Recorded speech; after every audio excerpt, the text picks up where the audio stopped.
The Texas sun hung low in the sky, casting long shadows across Highway 121 as Denise Carter sat in her patrol car, fingers drumming impatiently on the steering wheel. 15 years in uniform had shaped her instincts that rarely gave anyone the benefit of the doubt. Experience had taught her that calm drivers, especially the ones who looked too comfortable during traffic stops, were often hiding something. It was a lesson she clung to, a mindset that had turned her into one of the most feared officers on the force. So when an old pickup truck rolled past, its driver sitting too straight, hands perfectly positioned at 10 and 2, Denise's suspicions flared to life. Without hesitation, she flicked on her lights and pulled out behind the vehicle. The truck eased onto the shoulder with almost surgical precision, too smooth, too controlled. Denise's hand rested instinctively on her weapon as she approached, her boots crunching gravel with each step. The driver, an older black man with a graying beard and a worn cowboy hat, sat perfectly still, his posture almost too compliant. "License and registration," she barked, her voice sharp, her eyes scanning the reflection in the side mirror.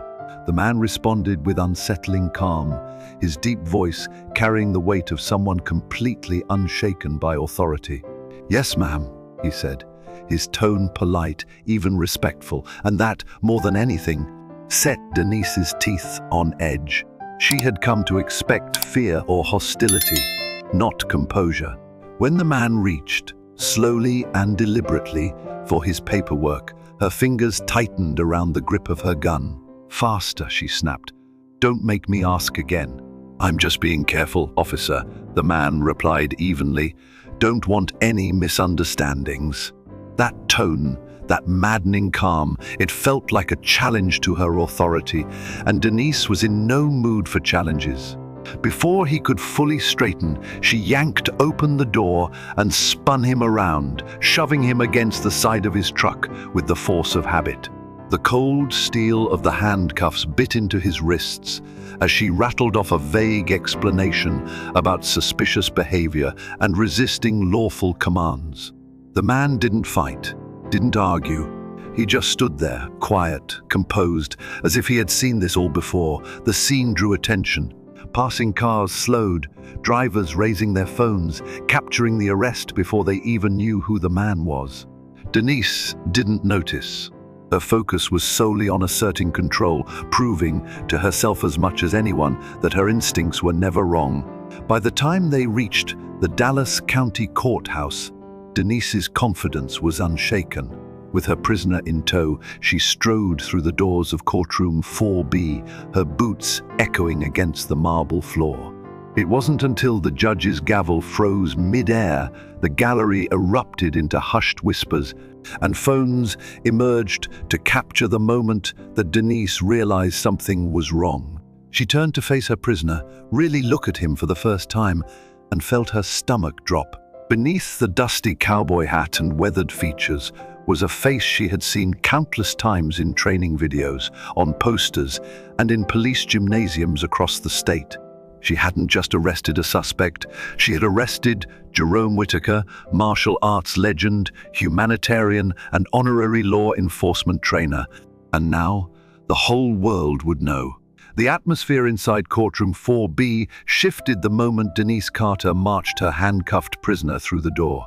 For most of her 15 years on the force, Denise had entered courtrooms with the quiet confidence of someone who always knew the system would back her up. Every arrest was justified, every suspect guilty until proven innocent. That certainty was the armor. She wore the shield that kept doubt at bay. But today, as she roughly guided the older black man toward the front of the room, something was wrong. The room was too quiet. The eyes of the court clerk, the bailiff, and even the court reporter seemed locked on her, not with the detached disinterest she was used to, but with widening shock. The judge, a seasoned man who had presided over hundreds of cases, froze with his gavel halfway raised. His expression, one of initial confusion, quickly hardened into something Denise couldn't quite place. Disappointment? Disbelief? Whatever it was, it made her stomach tighten. Murmurs rippled through the gallery, some barely audible, others frantic whispers exchanged between attorneys and spectators. A young law clerk dropped his pen, the sharp clatter ringing out like a gunshot in the hushed room. Denise's grip tightened on her prisoner's arm, fingers digging into the worn denim of his sleeve, as if controlling him physically could somehow restore her own sense of control.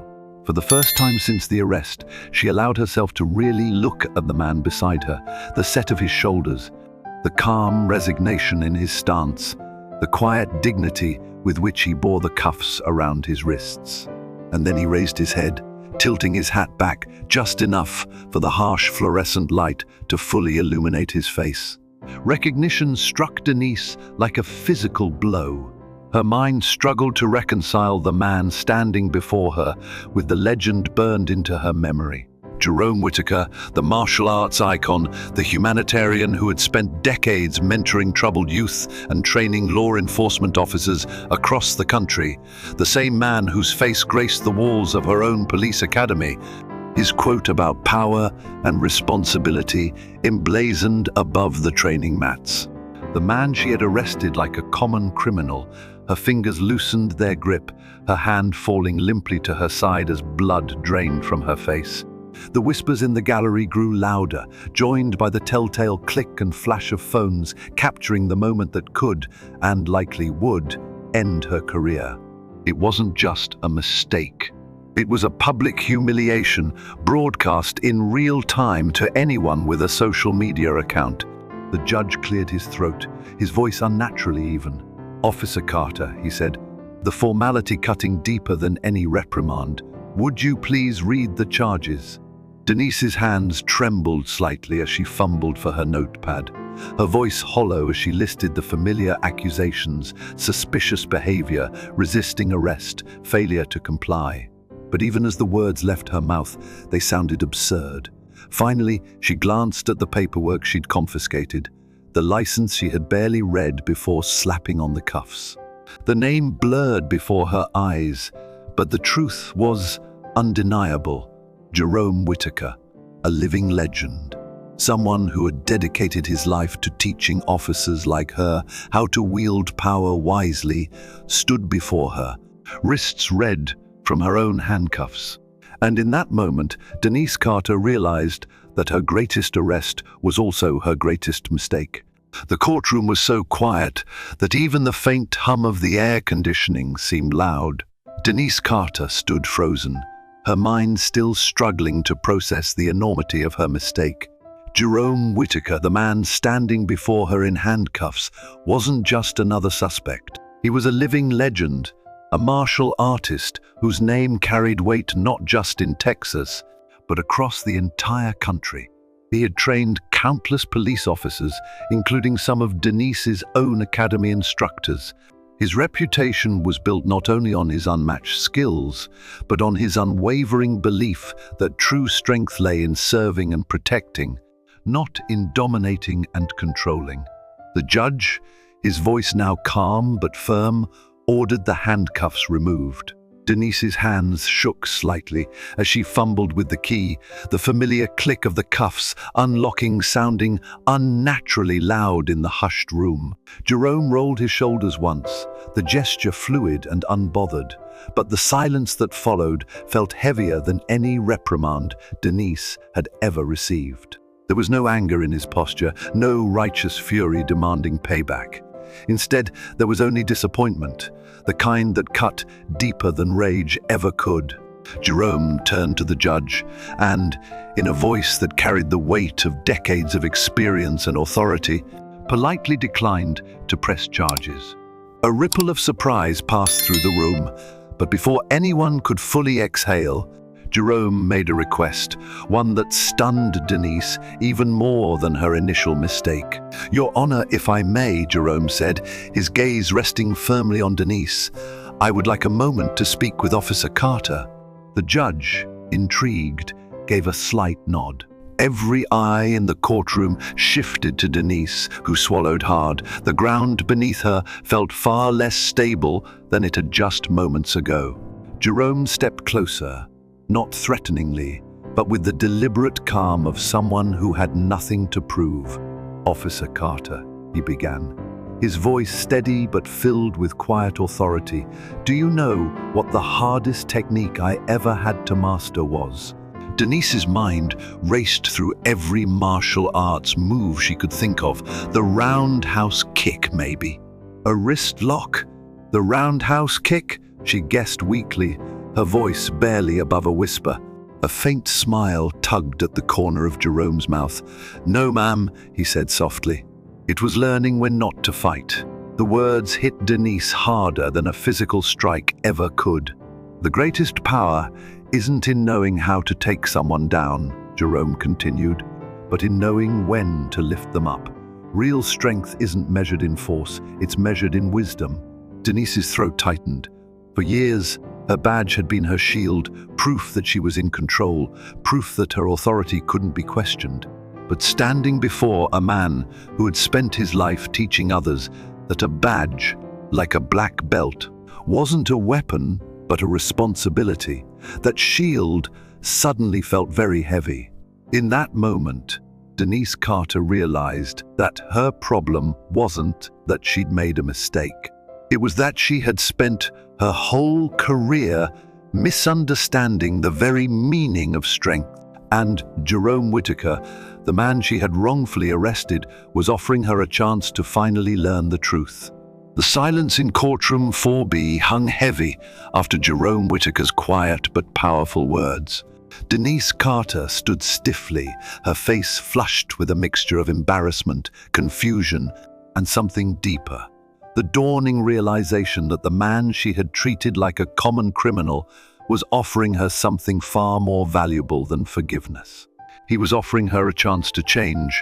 Rather than pressing charges, Jerome made a simple yet shocking offer.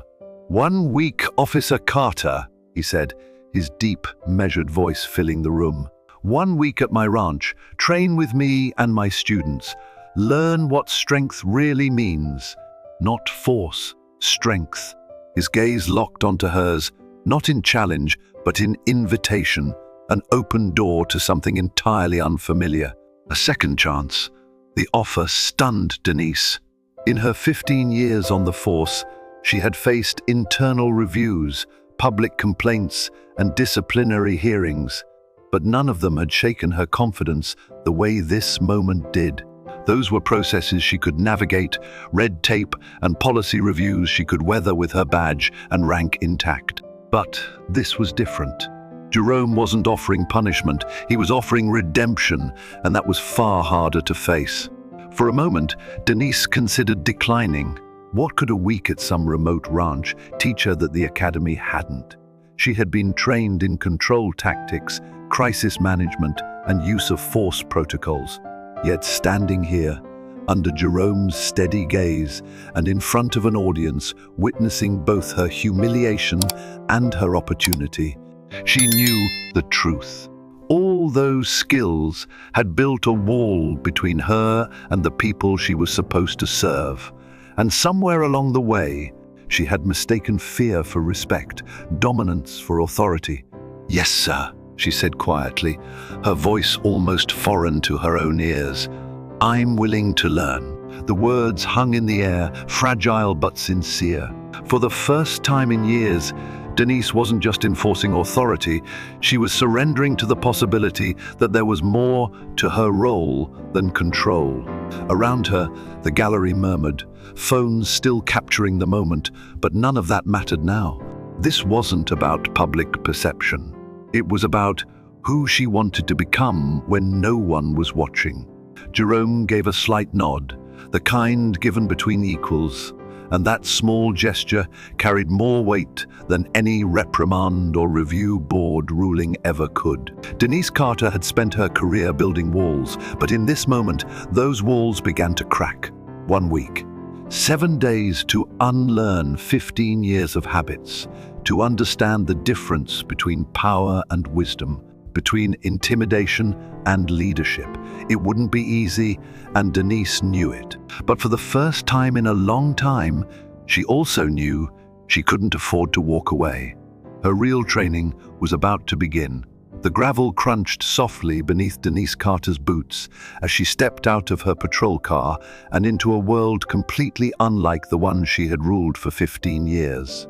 Lone Wolf Ranch, Jerome Whitaker's legendary training facility, stretched before her, not just a place for mastering techniques, but a sanctuary where strength and wisdom were taught hand in hand. The sun was just beginning to rise, bathing the practice yards in gold, where students of all ages were already moving through martial arts drills with quiet focus. Denise's uniform, once her shield and symbol of authority, felt heavy and out of place here. For the first time in years, her badge didn't make her the most powerful person in the room. Jerome stood on the porch, dressed in a simple black GI, his presence commanding even without a word. "Welcome to my world, Denise," he said with a smile that held no judgment, only invitation. "First rule, leave your badge in the car.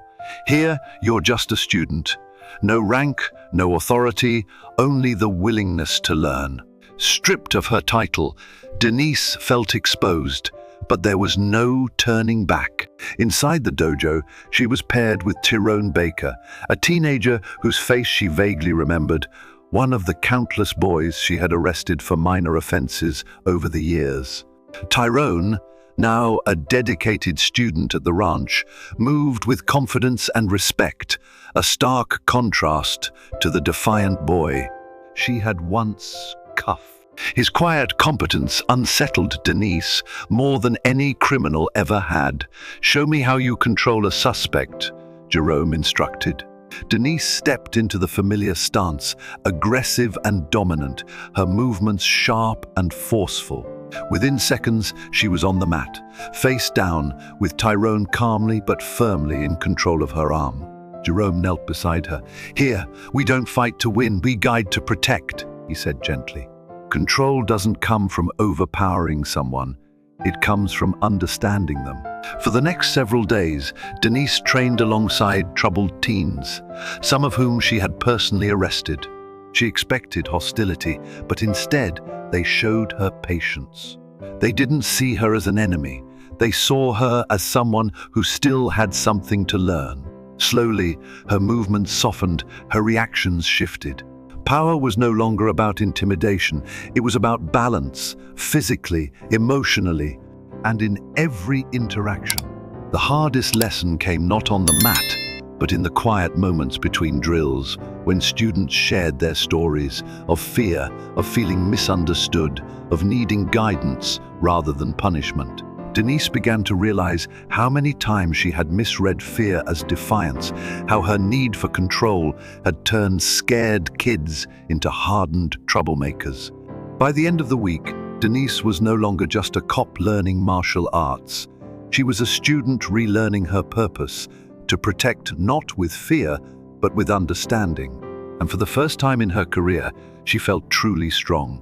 By the third day at Lone Wolf Ranch, Denise Carter had begun to grasp that her training here was about far more than technique. The throws, the joint locks, the breathing exercises, they were tools, not answers. The real lessons were happening beneath the surface, in the quiet moments between drills, in the way the students carried themselves with quiet confidence instead of defensive aggression. But it was during a simple exercise, one that seemed harmless at first, that Denise was forced to confront the hardest truth of all, her own fear. Standing across the mat from her partner, Aaliyah Grant, Denise felt a flicker of discomfort. Aaliyah was 16, younger, smaller, and far less physically imposing than Denise. Yet there was something in the girl's eyes, a quiet steadiness that made Denise uneasy. It wasn't the stare of someone looking for a fight. It was the gaze of someone who had already fought far more battles than anyone her age should have. That alone should have earned Denise's respect. But what made her stomach twist was something else, recognition. Denise knew exactly who Aaliyah was. Months earlier, Denise had arrested Aaliyah's father during a heated confrontation, handcuffing him roughly in front of his family, including Aaliyah herself. Denise could still remember the girl's voice, trembling with rage and fear, screaming at her to stop. Back then, Denise had dismissed the girl's reaction as typical defiance. Now, standing across from her in a place built on respect, that memory felt heavier than her gun belt ever had. Jerome stood at the edge of the mat, his arms folded across his chest. "Today's lesson is about fear," he said, his voice calm but unyielding. "Why we feel it, why we cause it, and what it costs us." He gestured between the two women. "Aaliyah will lead this exercise. Denise, your job is simple. Don't move, don't block, don't react. Just stand still, feel the fear, and let it pass through you." The first punch came faster than Denise expected, a tight, controlled strike that stopped inches from her face. Instinct screamed at her to react, to block, to control the situation. Instead, she froze, her breath catching in her throat. Another punch followed, then another. Each one hovered just shy of contact, forcing Denise to stand there, vulnerable, with no shield, no badge, no authority to hide behind. For the first time in years, she had to trust the person in front of her not to hurt her, trust herself not to escalate the situation out of reflexive fear. Her body trembled, not from exertion, but from the sudden realization of how much of her career had been driven by this exact fear of losing control, fear of vulnerability, fear of not being seen as the strongest person in the room. How many times had she mistaken fear for defiance? How many arrests, confrontations, and unnecessary escalations had been born from her own unwillingness to stand still and listen? The final punch hovered just above her heart. Aaliyah stepped back, her hands steady, her expression unreadable. "You did good," the girl said quietly. Denise's throat tightened. In that moment, she saw not just a teenager she'd once dismissed, but a teacher. Someone who had shown her what real control looked like, not dominance, but understanding the power of restraint. As Jerome dismissed the class, Denise stood rooted in place, her body trembling with adrenaline and revelation. The hardest fights weren't out there on the streets. They were the battles inside herself. And for the first time, Denise was ready to face them. On her final day at Lone Wolf Ranch, Denise Carter stood near the training yard, watching a new group of students arrive. They were younger than the ones she'd trained beside, some barely teenagers, their eyes darting around nervously as they took in their surroundings. These were the kind of kids Denise had seen countless times on patrol, loitering on corners, tagging buildings, running when her cruiser approached. Only now, she didn't see troublemakers. She saw potential. Among them was Malik Johnson, a 12-year-old Denise had once arrested for spray painting a wall. At the time, she'd seen him as just another disrespectful kid with no regard for authority. Today, as Malik shifted awkwardly behind the others, trying to avoid her gaze, Denise saw something else, fear wrapped in bravado, the kind of fear she had once mistaken for guilt. She could see herself through his eyes too, not as a protector, but as a threat, a figure of power to avoid at all costs. "These kids," Jerome Whitaker said softly beside her, "they don't need someone to show them how tough the world is. They already know. What they need is someone to show them their own strength." The simplicity of that truth hit Denise harder than any lecture or disciplinary hearing ever had. For years, she had believed her job was to enforce, to control chaos, to impose order, to make sure no one questioned her authority. But standing here, she realized how wrong she had been. Her real job wasn't to make people fear her. It was to help them find their own path, the same way Jerome had done for her. When Jerome called the group together, Denise stepped forward, removing her training jacket to reveal a sleeveless shirt beneath. The exposed skin showed a tattoo on her shoulder, a tribute to her younger brother, lost to gang violence years before. "This," she said, pointing to it, "is why I became a cop. I thought if I was tough enough, scary enough. I could stop other families from feeling the way mine did. But I was wrong. She demonstrated a simple stance, the same one she had learned on her first day at the ranch, balanced, open, ready to guide rather than overpower. To her surprise, Malik raised his hand. "Is that like in skateboarding?" he asked cautiously. "You lean into the turn, or you wipe out." Denise smiled, remembering the skateboard she had once confiscated from him. "Exactly like that," she said. "Want to try?" For the next hour, Denise worked side by side with the kids, showing them what she had learned, not just techniques, but stories, vulnerabilities, moments of doubt. As they left, Malik lingered behind. "You gonna teach us again?" he asked. Denise met his gaze, her voice steady. "I'd like that." In that moment, she stopped being just a cop and started becoming a bridge between the badge and the community it was meant to serve. The first day back in uniform felt different. Denise Carter stood in front of the mirror, her badge pinned to her chest, but it no longer felt like a symbol of power. It felt like a reminder of responsibility, a weight she was finally ready to carry the right way. The week at Lone Wolf Ranch had stripped away years of hardened habits, leaving behind someone she barely recognized, someone who understood that strength wasn't measured by how many people feared her, but by how many felt safe in her presence. As her cruiser rolled through her familiar patrol route, the streets themselves seemed different. The same faces she had once treated with suspicion were still there, kids on bikes, shop owners sweeping their sidewalks, teenagers loitering near the corner store, but Denise no longer saw them as potential threats. They were people, not problems. The labels she used to apply so easily no longer fit. The radio crackled, calling her to a disturbance at a local high school, the kind of call that, not long ago, would have sent her speeding in, sirens blaring, ready to establish dominance before even understanding the situation. But today, she parked at a distance, took a breath, and approached with a different kind of authority, calm, open, grounded. In the parking lot, two teenage boys squared off, surrounded by a ring of cheering classmates. Fists clenched, bodies tense, both ready to prove themselves. Denise's stomach clenched when she recognized one of them, Kevin, the younger brother of Tyrone Baker, one of the students she had trained with at the ranch. The old Denise would have barked orders, grabbed wrists, and dragged both boys into the back of her cruiser. But the new Denise had learned a different way.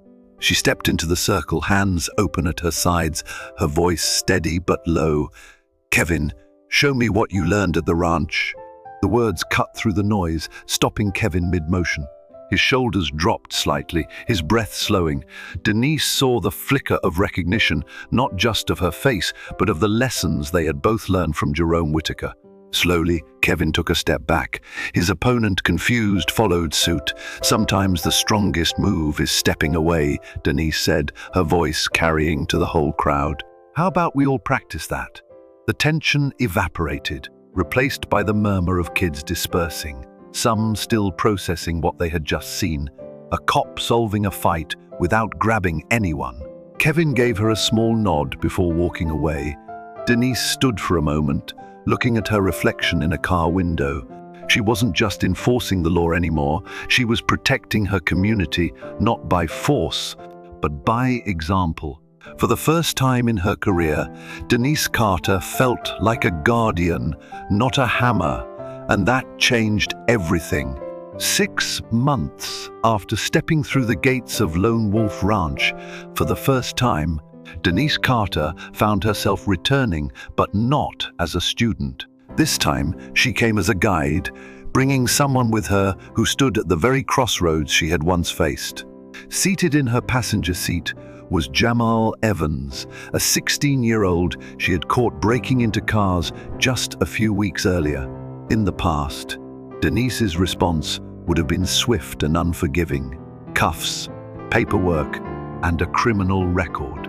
But this time, she had offered him something else, a chance to learn the same lessons that had changed her life. As the car rumbled up the familiar gravel driveway, Denise glanced at Jamal, who fidgeted with the sleeve of his hoodie. "You sure this isn't some setup?" he muttered. "You really want me to hang out with some karate dude instead of going to juvie?" Denise smiled softly. "I was where you are, Jamal. Not behind bars, but just as trapped. I thought being tough was the only way to stay in control. Turns out, I was wrong. I think you might learn that too." Jerome Whitaker stood on the porch, arms crossed, a knowing smile tugging at the edges of his beard. "Welcome back, Denise," he said, his voice as calm and grounded as ever. "And welcome to you, Jamal." There was no judgment in his tone, just the same quiet invitation that had been extended to Denise all those months ago. A year after that fateful traffic stop, Denise stood at the ranch once again, this time in front of a mixed group, young students from the community and newly minted police recruits. The boundaries that once separated them, uniforms, stereotypes, assumptions, had faded here. They all trained together, side by side, learning not just how to move, but how to understand each other. Denise watched Jerome demonstrate a simple redirection technique, the kind that prevented fights before they could begin. She remembered vividly how awkward and resistant she'd been the first time she tried it, convinced that control meant force. Now it felt as natural as breathing. When Jerome motioned for Denise to join him, she stepped onto the mat without hesitation. "True strength," she told the group, "isn't about how much power you have, it's about how you choose to use it. Every time you interact with someone, whether you're a cop on patrol or a kid walking home, you have a choice. You can escalate, or you can guide. You can control, or you can connect. That's real power." In the back row, Jamal Evans sat beside a rookie officer, both of them students now, learning not just techniques, but trust. They were all walking the same path, guided by the same philosophy that had saved Denise from herself. Denise caught Jerome's eye across the room. His approving nod was subtle, but it carried the weight of everything they'd both worked for, a quiet acknowledgement that one person's transformation could ripple outwards, touching lives far beyond what they could see. The mistake that could have ended Denise's career had instead reshaped it, not just making her a better officer, but a better human being. She was no longer a cop looking for threats. She was a protector, a guide, and a bridge between law enforcement and the community she once feared. And in that role, she had found something even more valuable than authority: purpose. There comes a time in life, often later, after the rush of careers, raising families, and building homes has settled, when we finally have the chance to sit with ourselves and ask, what kind of legacy am I leaving? Not just in terms of money or property, but in the lessons, values, and memories we pass on to those who come after us. In those quieter years, we may begin to realize that true strength isn't the force we once believed in. It isn't about controlling every situation or proving we know best. Instead, true strength lies in the willingness to understand, to guide, and sometimes to step back and let life flow. This is the profound lesson we can draw from the story of Denise Carter, a veteran police officer who, after years of enforcing the law with an iron grip, was forced to confront the reality that power without wisdom leads to isolation, not respect. Denise believed, like many of us once did, that authority meant always being in control, never showing vulnerability, never admitting doubt. But life has a way of humbling us, often at the most unexpected moments. For Denise, that moment came when she wrongfully arrested Jerome Whitaker, a man whose life had been dedicated not to force, but to teaching the very values Denise had forgotten. That strength is not in the handcuffs, but in the outstretched hand, not in shouting orders, but in listening first. That's a lesson that resonates far beyond the world of law enforcement. It's a lesson for all of us, especially as we grow older. Many seniors today carry the weight of experiences that shaped us: war, economic hardship, personal loss. Those experiences taught us to be tough, to protect what's ours, and to guard our hearts from pain.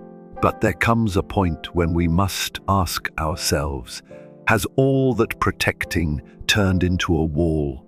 Have we shielded ourselves not just from pain, but from connection, from the chance to pass on not just rules, but wisdom? True wisdom, the kind only a lifetime can teach, is the realization that we cannot control everything, and we don't need to.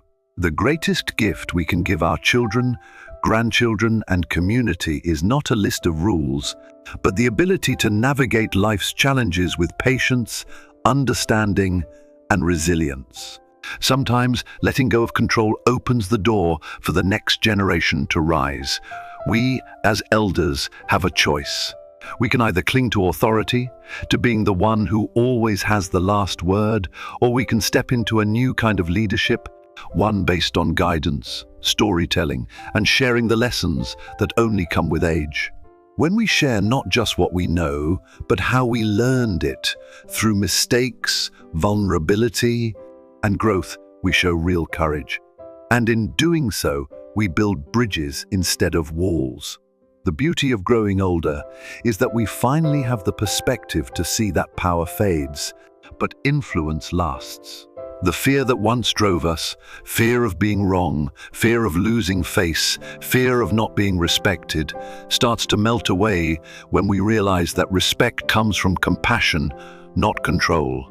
Like Denise learned through her time at Lone Wolf Ranch, the strongest move isn't always standing your ground. Sometimes it's knowing when to step aside, listen, and lift someone else up. This shift from authority to wisdom, from dominance to guidance, is perhaps the greatest transformation life offers us in our later years. It's a chance to turn experience into legacy, not by controlling outcomes, but by nurturing understanding. The stories we tell, the lessons we share, and the kindness we extend become the foundation. The next generation stands on. If this message resonates with you, if you've ever wondered how to pass on the wisdom of a lifetime in a way that truly matters, we invite you to like this video, leave a comment with your own reflections, and subscribe to our channel. There are countless stories left to tell, and we'd love for you to be part of that journey. And if you know someone who might need to hear this, a fellow parent, grandparent, or friend, please share this video so that together we can create a legacy of understanding, compassion, and true strength.